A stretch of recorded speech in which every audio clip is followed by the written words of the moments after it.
So I'm just going to be clicking through the game since it's already happened. This is game 1. I'm going to replay game 1. Alright, so this is the Death Shadow deck I played. Alright, starts out pretty mundane.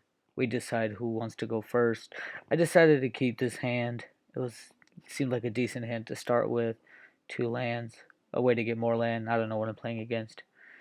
So we keep going here. Obviously go with the temple first. Temple expedition map seems like a good play. Going forward, he plays Bloodstained Mire. I'm thinking it's either some sort of Jund, Grixis, Control maybe. Hopefully not Death Shadow. But because I thought it might be Grixis Control, I played the Cavern of Souls. And then we keep going here. Play out the Matter Reshaper, obviously. And then he fetches and shocks. And Thought Scours. Here's where I'm pretty certain it's Death Shadow. And you can see 2 Death Shadows just went into his graveyard. So now I'm like, okay, I know what I'm up against. Unfortunately, game 1 was a bit rough for me. Bit unlucky too. 2 Death Shadows already in his graveyard. So that's good. He only has 4. So I'm thinking maybe I don't have to deal with too many of them. I search out for another Eldrazi Temple, mostly because I want to get out these Thought Knots and maybe snag one Death Shadow from his hand if I can, if the opponent gets greedy. Unfortunately, they play out Death Shadow number 1 and the only other Death Shadow in their deck. So they ship 2 into the graveyard with Thought Scour and then had the other 2 just in their hand. So that's extremely unlucky. And at this point, I'm pretty much convinced I lost this game. So, but I'm not a quitter. So I'm going to play this one out and see what happens here. And we have more land being played. And he comes in, obviously I'm going to block with just a Matter Reshaper because I get the card off the top if it's 3 mana or less with it. So I'm going to do that. And get guided there. He dies, and it was a Dismember, which is unfortunate that it wasn't. But that's the only removal I have pre-sideboard, so. And then he's going to play the Gurmag Angler. And then that's when I go for the Dismember, and I get blown out here because he has a counter. And he has the Drown in the Lock counter, which is a good card. Could either destroy one of my creatures or counter a spell. So at this point, I'm like, alright, well, I lost. But I'm going to shoot off another Thought Knot Seer, take the Snapcaster for value, and I don't know, pray for some sort of a miracle. Then he comes in, doesn't come in with everything, which I thought was interesting. But I guess he's close enough to death that it makes sense to hold something back. And then here's where I have the realization that I have no path to victory because I can't block all those. So I call it quits there, and I conceded. So that was game 1. Super rough. That deck is tough to beat. Okay, this is game 2. I'm on the play this time instead of the draw, so which is really important against Death Shadow. I have double Karn, the Great Creator, and some mana, so not entirely happy with that hand, mostly because of the speed. Karn the Great Creator, though good, I think is a little too slow if you don't get him going right away. I wasn't a fan of the other mana I had, so I mulliganed here. And then it's a London mulligan, so I almost misclicked here and threw a mine away, which luckily there's a cancel button, and I properly shipped one of the expedition maps. So almost a punt literally right away. So Not too sharp there on my part, but Chalice of the Void is fantastic in this matchup. Chalice on 1 turns off Death Shadow, which is the engine for that deck. It's what it's built around, so that's pretty good. And then plays out a fetch land, gets that Watery Grave going, and I get Thought Seized. So there goes my Chalice of the Void. That's not great. I draw another mana. I play out the Mine. So I'm like, all right, well, I got one Thought Seized, but I'm going to have Tron on turn 3. So I can't complain too much, because then I'll have Karn the Great Creator out, and I'll be able to actually lock him out of the... Oh, no, I can't lock him out of the game, because I get second Thought Seized. And at this point in the real game, live, I was pretty heated. I was very upset that I got double Thought Seized. Double Thought Seized for a Death Shadow deck is like a supreme start, because it does so much damage to you, so it gets you that much closer to turning on Death Shadow. And as for me, I did not appreciate that. However, this is where things got good. I got Tron assembled, and then I said I'm gonna fire off this Thought-Knot Seer. Don't know why I tapped all that mana. So I fire off the Thought-Knot Seer, and this is where things get interesting. I see that he has a Lightning Bolt and 2 Disdainful Strokes and a Trident Lock. So the opponent's hand is actually pretty bad. The Thought-Knot Seer is a point of life away from Lightning Bolt, so I'm not worried about that. He has double Disdainful Stroke, so I don't really want to worry about that. It's Drown and Lock that I end up taking here. Counter target spell with converted mana cost less than or equal to the number of cards in the controller's graveyard, and destroy target creature. So I wasn't... He could easily just get cards into his graveyard, so I didn't want to mess around with that. So that's the card I took. Extra mana, and here's where it becomes a bit of a waiting game and a chess match. So I kind of start to look at what's going on. I slow things down. I know he has a Disdainful Stroke, so I'm just going to play out a land. I don't want to get something countered right away. I know eventually I'm going to have to bait one out, but he's so low on life, because you have to be for Death Shadow. I start cranking away. And then here is where I think about, because Disdainful Stroke only hits things that are converted mana cost 4 or more. So I'm thinking maybe if I can sneak in a Hangerback Walker, but then I remembered that he has a Lightning Bolt, which the Hangerback Walker would just get bolted if it was anything other than 4 mana. So I decided to hold off on that. He shocks himself there, or he doesn't shock himself there, but fetches, which is good because that gives me a 2-turn clock instead of a 3-turn clock. And now I feel like, okay, I have a clock of 2 turns. I need to start baiting out those Disdainful Strokes. And because Ugin, the Ineffable, is really good, but it's not the Spirit Dragon Ugin, so, and I think Hangerback Walker is what's going to win me this game. So I really want to protect that at all costs. And boom, I did what I wanted to do, baited out the Disdainful Stroke. Got in for a cool hit there. And Marsher's Bauble, cool. Doesn't bother me at all. And then here we go. He gets a card. That's fine. You can have that card. I get another tower, which is not super exciting, but you know, it is what it is.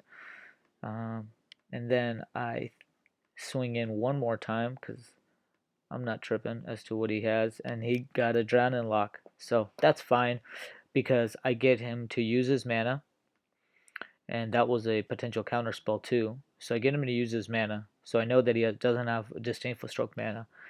That's when I'm gonna fire off this Hangerback Walker for 10 mana, which is 5. It's gonna be a 5/5. So I get that on the battlefield. I get that to stick. So I'm feeling pretty happy with myself here. Obviously, Death Shadow always has Death Shadow. So he plays that. So here's what I'm going to do. I drew a Walking Ballista, but I know he still has Disdainful Stroke, and he has the mana up for it. So I'm not going to fire that off. I'm going to wait a little bit on that one. All right. and not gonna attack into it because I think that I wanted to wait and block an attack with Death Shadow. He starts tapping for mana because he's gonna do something. I don't know if he was trying to psych me out or anything, but I'm not phased. So he comes in, and then I block and tap, add one more. And I thought about using Spatial Contortion here, but he has that fetch land, so he would just minus himself one and put him out of range of it. So um, I decided against it. Second Walking Ballista. Now I feel like I got this game in hand. I have 6 flying tokens. Um, and so here's where things got interesting. Is because I was considering, I was going to probably send 4 of them in, 4 or 5 of them in to attack. But then he lightning bolts himself. I think it's because he had Teamer Battle Rage. I don't know what was going on. I don't know if he had a follow up play to it or he was just giving up or a misclick. But he left me the opening. Just 2 mana for Walking Ballista on 1, out of range of Disdainful Stroke, and I ping him down, and that's all she wrote. Get out of here. So that was game 2. Game 3 is where I got to really have some fun with this deck. So I'm on the draw this game, which is always a scary place to be against something like Death Shadow. Never feel too secure when you're on the draw against Death Shadow. He starts off with a land. That's cool. Thoughtseize. Beautiful. Beautiful. Of course. Wonderful. Okay. This was probably a greedy keep on my part. I only had 2 semi threats, but I like Hanger Backwalker in the matchup.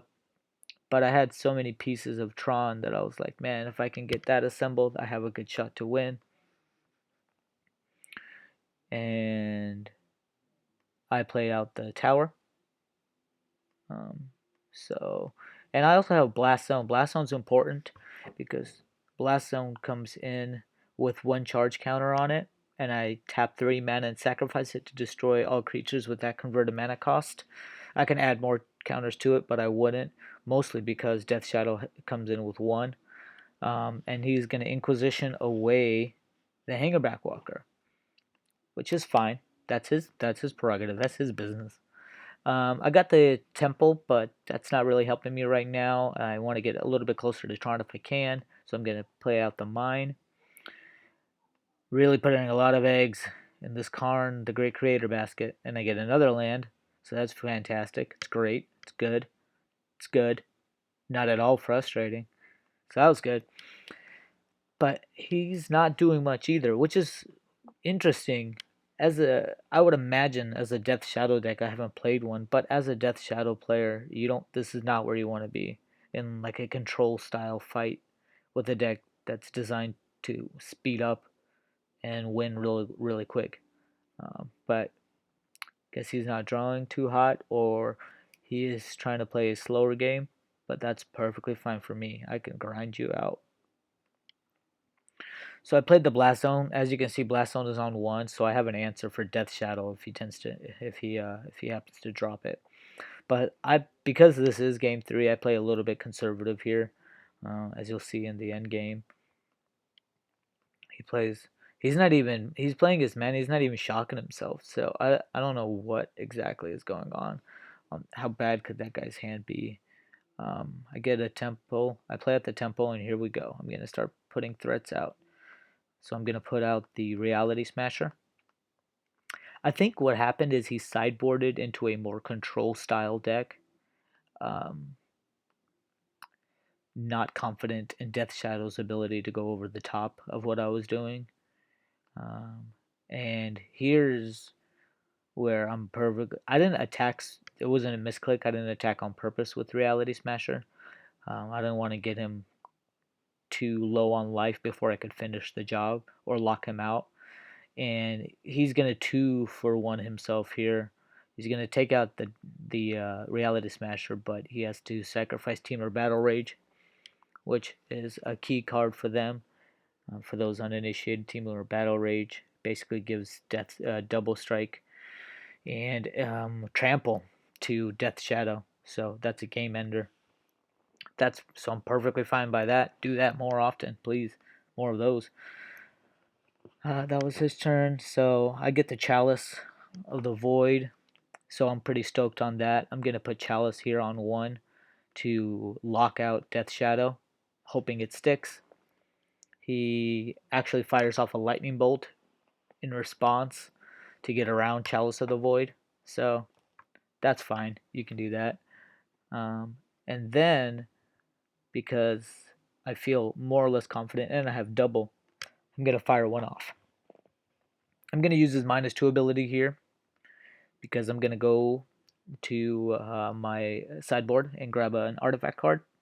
So what I'm thinking here is I already have him locked out on mana, converted mana cost 1. So he's not going to be able to play Death Shadow until he deals with Chalice of the Void. And even if he does, I have Blast Zone to take care of it. So Ensnaring Bridge is actually not that great. I'm not too worried about his other threats. Engineered Explosives is also not great. I think the only good choice in my position was Mixinith Lattice. I have no idea how to say that. But all permanents are artifacts in additions to their other types, all cards that aren't on the battlefield. Spells, basically all the cards are artifacts. And it works really well with Karn because his +1 ability, that combined with Karn's +1 ability of basically turning any artifact into an artifact creature, with its power being its converted mana cost, basically locks people out of the game, because I would ping down each one of his lands with this card in play until he's absolutely landless, and then I can go and just grab a Worm Coil Engine from my sideboard and finish the game if I wanted to. But he's gonna Dreadbore. This is what makes me think that he switched to a more control style matchup. But that's fine by me. I get a Reality Smasher, which is a great draw here. I'm gonna play this one out first. Actually, I'm not gonna go Karn right away. Like I said, I played this one a little bit more conservative because it is a game 3, and I really wanted this win. Now I am going to attack because he's down to 1 card, and he can't play Death Shadow on me out of nowhere. He has to do some stuff before he can get Death Shadow. So he has 2 cards, but that's fine. Here's where I'm gonna get some luck going my way. I get a Dismember, so in case he does play something, I have an answer to it. And I'm just gonna go for a Mixing Lattice, and now everything is an artifact. And this is probably, I'm gonna swing in for 5, so I have him dead on board. And this is where this is kind of funny. I guarantee you this is not where you want to be as a Death Shadow player. He hard casts Street Wraith, which is used as just pay 2 life and cycle it in these decks, and he has to hard cast it because he's dead on board. Again, I just get Tron here about 8 turns too late, but that's okay. So I have a couple options here. I can just Dismember because he's all tapped out. I could have just Dismembered that and then smashed in with the Smasher. But I'm gonna go for something a little bit more flashy. I play Karn, and I was gonna ping down his lands and then Dismember him. And at that point, he was out of there. So I took that game 2-1, and that is E-tron.